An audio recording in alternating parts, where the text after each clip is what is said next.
Before Canon went completely plastic and autofocus, they built this, a tank disguised as a camera. And this is the Canon new F1, and it works pretty much just as well today as the day it was made. And today I'm in downtown Minneapolis, walking around just shooting with my new Canon F1. And by the end of this video, you're gonna know if this is the perfect camera for you.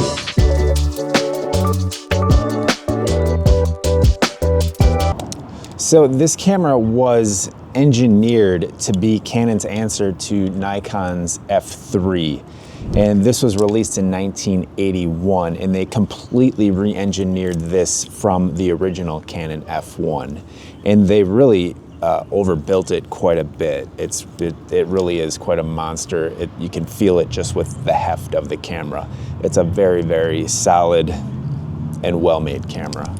So this was Canon's flagship camera, built to prove that they could meet or exceed Nikon's durability, modularity, and just all-around professional level of cameras. And it was also Canon's last fully manual focus camera that they made before they went into the EOS completely autofocus system.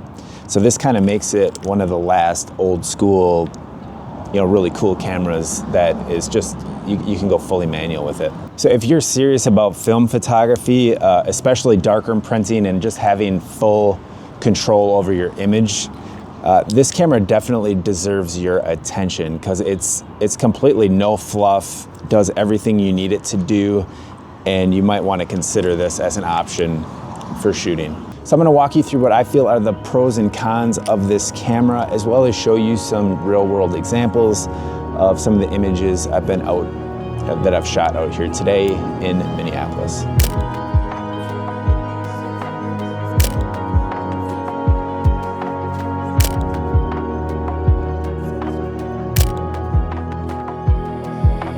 Hey, and by the way, if you're into this type of gear and you want to start making more consistent prints in your darkroom, I just launched a brand new workshop called Unlock the Darkroom. It's a course and community designed to help you get just extremely fast results with less test sprints and just way more confidence in the darkroom. I'll drop a link in the description below so you can check that out later. Real quick, I'm just gonna go over some of the actual cons of the new Canon F1. Definitely the biggest con of this camera is that there's no mirror lockup on it at all.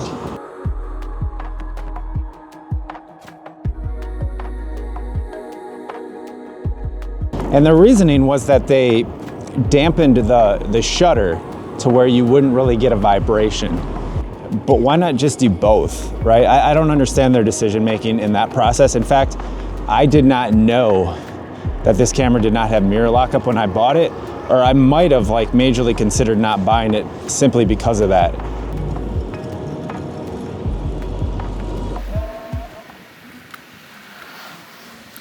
All right, so just a few other cons to this camera, which again, there aren't many at all, but if you do a lot of off-camera flash, this might not be the best camera for you as it only syncs at 1/90th of a second.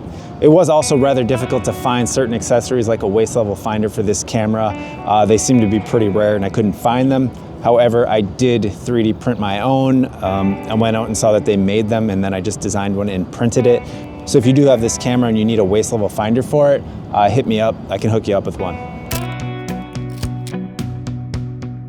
All right, so some of the pros. This camera build quality is just unmatched. It has a brass body and it weighs about 800 grams, so it's a little heavy, but it feels serious, and that weight kind of helps dampen it, and it actually makes it feel really solid and good in my opinion. It has a hybrid shutter in it, so it's mechanical at the faster shutter speeds of 1/25th a second to 1/2000th of a second, and it has an electronic shutter for slower shutter speeds like 1/60th to 1/8th of a second.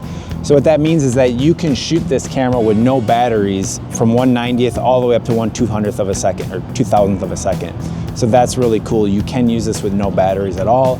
That's an important feature for me because if your battery's down, what are you gonna do? It has a really nice bright viewfinder. I've not had any issues with that at all. And it does show you the f-stop and the shutter speed with the prism finder, so you can see exactly what's going on, what your settings are at. And then it has a needle that shows for the metering, that shows you, what you should be shooting at according to your meter.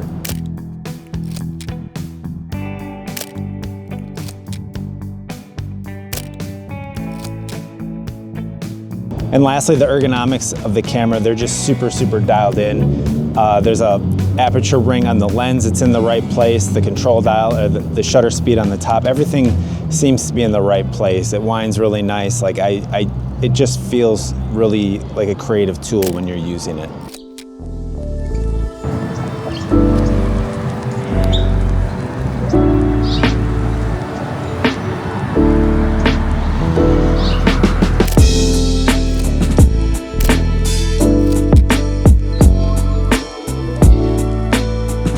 So this has now been one of my favorite cameras to shoot with, and I feel like I enjoy it so much due to the modular design. I can switch out and go to that waist level finder. The metering's pretty rock solid. All in all, it's just a really solid, fully manual camera that if I get in a bind, I can shoot with no batteries, and it gives me really, really consistent negatives. And that's something I need when I'm printing in the darkroom. So I've got a couple frames left. The buildings are just starting to glow out here. The sun's starting to go down, so I'm gonna go around and take my time and compose some shots. And I really can't wait to see how they look and print them in the darkroom.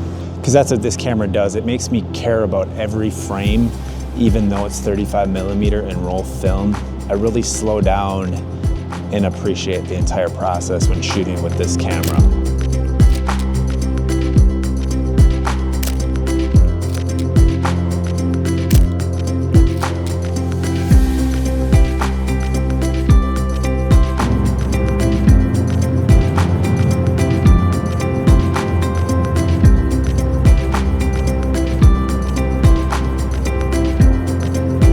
And if you're into this more intentional way of shooting, that is exactly why I designed Unlock the Darkroom. It's designed to build a workflow for you with complete clarity and just take out all the guesswork. Plus, there's just an amazing community of support where we swap prints, get feedback, and just grow together. So if you're ready to stop guessing and start printing with purpose, make sure you check out the link in the description and join us today. So what do you think? Of the Canon new F1 be your next 35mm camera? Drop your thoughts below and let me know, like what's the best 35mm camera in your opinion? And if you've ever shot with a waist level finder, like out in the streets, or modded your gear in any way, I definitely want to hear about it, so let me know. And that's gonna wrap it up for this video. I will see you in the next one.